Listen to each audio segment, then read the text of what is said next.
My countrymen, as of the 21st of this month, I signed Proclamation number 1081, placing the entire Philippines under martial law. Martial law, Kabilang sa mga daladala sa Hawaii ay higit 400 alahas. mga nakaw na yaman, Yung current, yung kuryente, pumapasok sa katawan ko. Nilagay nila dito sa ano ko. mga pang-aabuso sa karapatang pantao, Mariin po namin itong kinukundina. Mga pulis po! Doon kayo, doon! at iba pang mga issue. While the drama in Manila was unfolding, Aquino was in the southern city of Cebu, continuing a post-election campaign advocating civil disobedience. Mga usaping paulit-ulit na lang nating naririnig mula radyo, TV, Almost called people power. hanggang sa iilang pahayagan sa social media.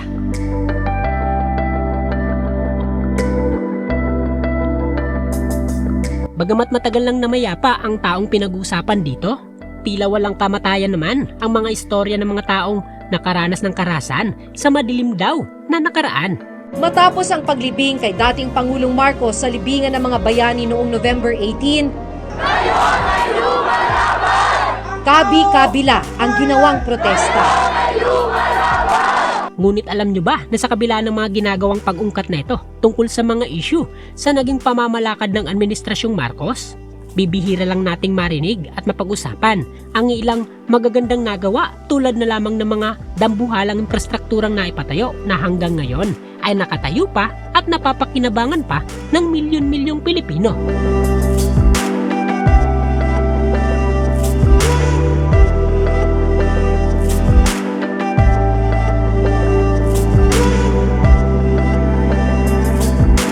Ano-anong mga infrastruktura kaya ito? Magkano ang pondong nagastos dito? At kumusta na nga ba ito ilang dekada matapos ang martial law? Ferdinand E. Marcos ay taimtim na sumusumpa. Natutuparin ko ang mga tungkulin ko bilang Pangulo ng Pilipinas.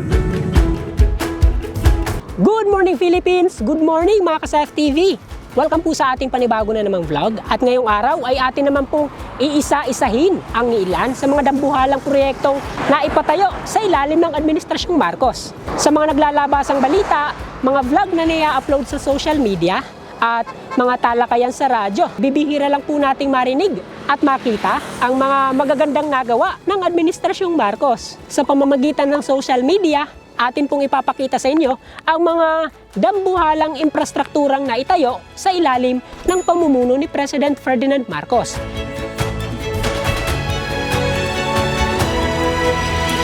Halina't samahan niyo po akong usisain at silipin ang siyam sa mga dambuhalang proyektong nagawa sa ilalim ng Administrasyong Marcos.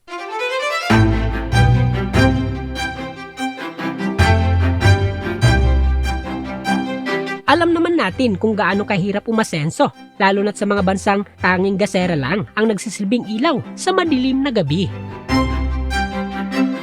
Kaya naman mula sa agos ng ilog, init na nagmumula sa ilalim ng lupa, uling hanggang sa nuklear.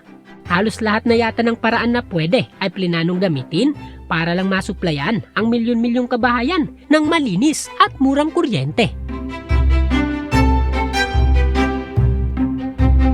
Una na dito ay ang pagtatayo ng 7 hydroelectric power plant na matatagpuan natin sa iba't ibang panig ng Pilipinas.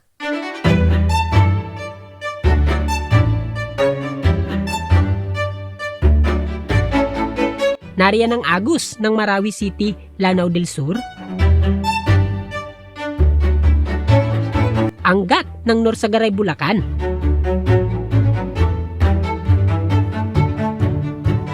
Pantabangan at Masiway ng Nueva Ecija, Pulanggi ng Maramag, Bukidnon, Kalayaan Pump Storage Power Plant ng Laguna, at Magat ng Alfonso Lista, Ifugao.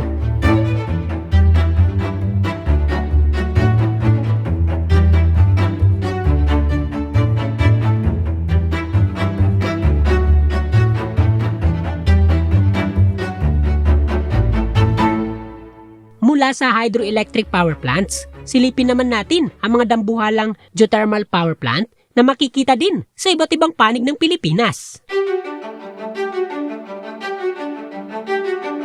Nariyan ang Leyte Geothermal Power Plant ng Cananga, Leyte.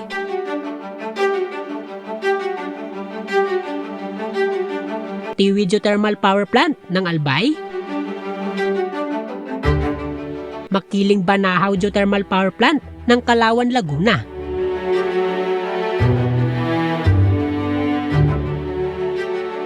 At Palimpinon Southern Negros Geothermal Field ng Valencia, Negros Oriental.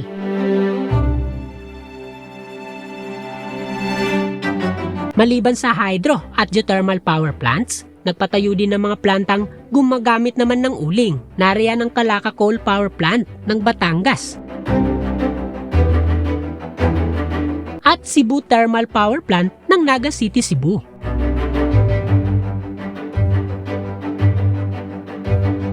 Sa lahat ng mga power plant nating nabanggit, tila ito ang talaga namang naging kontrobersyal. Sa loob kasi ng ilang dekada matapos makumpleto ang paggawa dito, hanggang ngayon ay hindi pa ito nagagamit at pinagdedebatihan pa kung dapat nga ba itong gamitin. Personal na binisita at ininspeksyon ng Senate Committee on Energy ang Bataan Nuclear Power Plant. Ito ay sa harap ng panukalang buksan muli ang naturang planta upang makatulong sa pagtugon sa problema ng supply ng kuryente sa bansa. Ito ang Bataan Nuclear Power Plant na matatagpuan mahigit 100 kilometro mula sa Manila.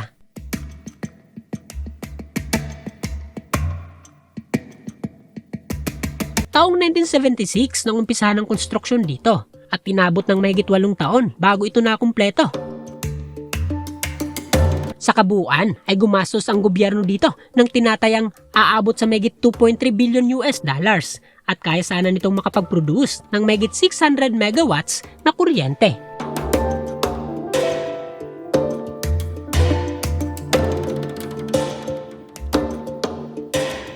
Taong 1986 sa pamamagitan ng People Power Revolution, nahalal bilang bagong Pangulo ng Pilipinas si President Cory Aquino. Dahil sa mga nakitang depekto daw sa nasabing planta, kaya napagdesisyonan ng bagong administrasyon na hindi buksan ang plantang magiging sagot sana sa lumalaking demand sa kuryente. Ayon kasi sa isinagawang pag-i-inspection dito, nakakitaan ng planta ng mahigit 4,000 depekto. Dagdag pa sa pinangangambahan dito ay ang lokasyon ng pinagtayuan ng planta. Matatagpuan daw kasi ito malapit sa fault line. Marami siguro sa atin ang nagtataka kung bakit sobrang mahal ng singil sa kuryente, gayong ang gobyerno naman pala ang nagpatayo sa mga nasabing planta. Well, isa sa mga nakikita kong rason dito ay ang pagpaprivatize sa mga government assets tulad na lamang ng mga power plant. Bagamat maganda ito dahil nga sa matututukan talaga ang maintenance at expansion ng mga planta, isa sa pinakamalaking side effect naman nito ay ang pagtaas ng presyo ng mga produkto, lalo na't wala ng sapat na kontrol ang gobyerno dito. Para sa inyo mga ka-FTV, ano nga ba ang masasabi nyo sa pagpaprivatize sa mga government assets? I-comment na po sa baba ang inyong mga gustong sabihin tungkol sa usaping ito. Mula naman sa mga planta ng kuryente, puntahan naman natin ang mga tulay na hanggang sa kasalukuyan ay nadadaanan pa rin ng mga motorista.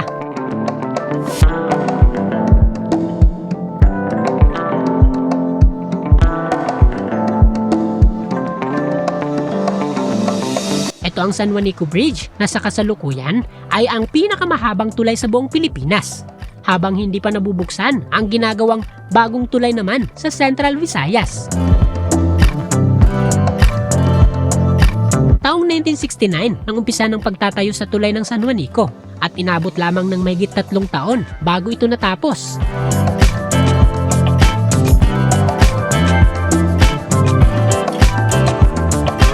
Sa habang aabot sa mahigit 2 kilometro, ito ang kauna-unahang tulay na nag-uugnay sa 2 malalaking isla mayroon ng Pilipinas. Bagamat minsan na rin itong nabansagang White Elephant dahil nga sa hindi pa naman ganun kadami ang mga sasakyang dumadaan dito, hindi naman nito napigilan ang ambisyon ng dating presidente na magkaroon ng tulay na hahangaan hindi lang ng ating mga kababayan kundi maging ng mga dayuhan. mula sa tulay na ito na nasa pagitan ng Samar at Leyte, punta naman natin ang medyo kakaibang kalsada na makikita naman sa pinakadulong hilaga ng mainland Luzon.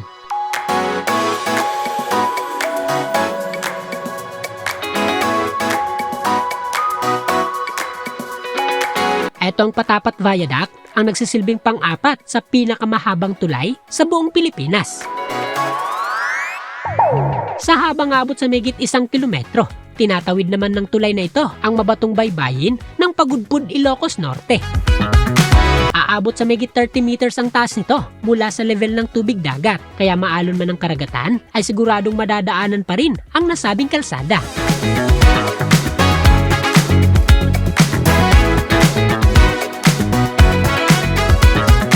Taong 1986 nang buksan ng bahaging ito ng kalsada dahil nga sa pambihirang haba at malaahas na mga kurbada, kaya patok ang kalsadang ito hindi lang sa mga motorista kundi pati na rin sa mga turistang napapadaan dito. Taong 2019 nang magawi ako sa dulong hilaga ng mainland Luzon. Sa pamamagitan ng aking motor ay personal kong nasaksihan kung gaano kaganda etong viaduct. Grabe, talagang napawaw ako dito. Mula dito sa mga world-breaking bridges mayroon ang bansa, puntahan naman natin ang kauna-unahang expressway sa buong Southeast Asia at naging daan sa mas mabilis na pag-unlad ng mga lungsod at bayan na nasa labas ng Metro Manila.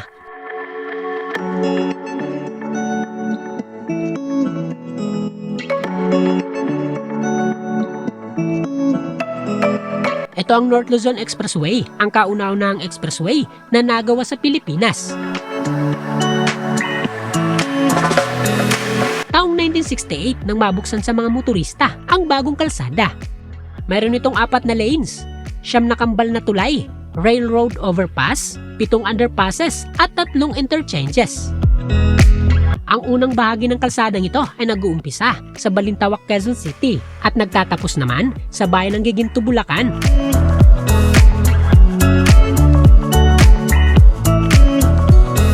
Sa mga nakalipas na taon at mga nagdaang iba't ibang administrasyon, tila lumapad at humaba pa ang nasasakupan ng nasabing kalsada.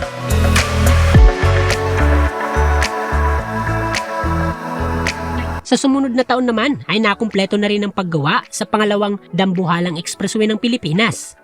Ito ang South Luzon Expressway na matatagpuan sa katimugang bahagi ng Metro Manila. Nakilala dati sa mga pangalang Manila South Diversion Road, South Super Highway at Manila South Expressway, itong kalsada. Taong 1967 nang umpisa ng paggawa dito at makalipas lamang ng mahigit 2 taon ay agad din itong natapos at nagamit ng mga motorista. Pagkatapos ng NLEX ay eto ang pangalawang proyekto na natapos ng Philippine National Construction Corporation, ang pinakamalaking construction company sa buong Southeast Asia na pagmamay-ari at kontrolado ng gobyerno ng Pilipinas. Noon pa lang na wala pang gaanong traffic ay naging prioridad na ng pamahalaan ang pagtatayo ng mahaba at malalapad na kalsada. Yan, so makikita natin dito na talaga namang pinahalagahan itong ating henerasyon ng nakaraang administrasyon. Sino ba naman kasi ang mas makikinabang sa mga naipatayo nilang infrastruktura? Di ba itong henerasyon natin ngayon? Itong henerasyon na kabi-kabila ang batikos. Kesyo lumobo ang utang ng Pilipinas, kesyo ninakawan ang kaban ng bayan. Natapos na ang administrasyong Marcos, natapos na rin ba ang pangungutang ng Pilipinas? Natapos na rin ba ang korupsyon at ang pagnanakaw sa kaban ng bayan? At para nga mas ma-enjoy ng taong bayan ang mas modernong pamumuhay, bukod sa sunod-sunod na pagbubukas ng mga bagong tulay at kalsada, itinayo naman ang kauna-unahang light rail transit system sa buong Southeast Asia. Ito ang LRT-1, ang kauna-unahang rapid transit system sa buong Pilipinas.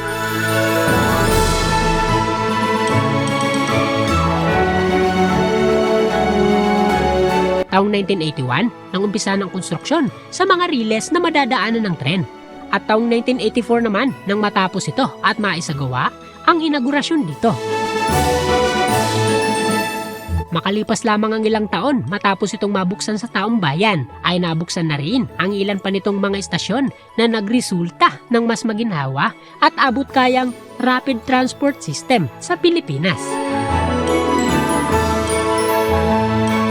Sa kasalukuyan, dahil nga sa pagiging epektibo nito pagdating sa problema sa mass transport system, kaya nasundan pa ito ng iba pang linya. Ayan, so ilan lamang po ito sa mga dambuhalang proyektong naipatayo sa ilalim ng Administrasyong Marcos. Marahil ang ilan dyan ay nagsasabi na dapat naman talagang gumawa ng mga ganito kasi eto naman talaga yung tungkulin ng mga presidente. Yung iba naman ay nagsasabi na dahil sa mga ganitong proyekto daw kaya nalubog sa utang ang Pilipinas. At napag-uusapan na rin natin ang utang ng Pilipinas. Alam nyo ba na bago pa man ang Administrasyong Marcos ay mayroon na tayong utang na aabot sa mahigit $600 million. Taong 1986 nang umabot naman ito sa mahigit $26 billion. Tinatayang nga abutin pa tayo ng hanggang sa 2025 bago tuluyang mabayaran ang mga nasabing utang. Ayon naman sa pinakahuling ulat, aabot na sa mahigit 11 trilyon pesos ang utang ng Pilipinas. See, bago matatapos na ang isa sa pinakakontrobersyal na administrasyon, hindi naman dito natatapos ang paglobo ng utang ng Pilipinas. Ang mahirap pa dito, hindi na natin maramdaman masyado kung saan napupunta yung mga nadagdag sa utang. Patuloy pa rin namang tumataas ang presyo ng langis, kuryente at mga pangunahing bilihin. Hindi pa naman huli ang lahat, nalalapit na naman ang halalan. May pag-asa pa para sa panibagong leader na mag-aahon sa atin mula sa kahirapan. Kaya maging wais, piliin ang tamang tao na sa tingin nyo'y dapat mamuno sa bansang pagmamayari dapat ng mga Pilipino. Ayan, so ako po pala si Joseph Pasalo, isang ordinaryong Pilipino, hindi maka-Marcos at hindi rin pro-Aquino. Yun, nais ko lang pong ipakita sa inyo ang mga impormasyong dapat nyong malaman. Sa ngayon niya lang po muna at samahan niyo po ako sa susunod ko pang mga vlogs. Huwag niyong kalimutang i-like at i-share itong video na to at mag-subscribe na rin sa aking YouTube channel. Maraming salamat po.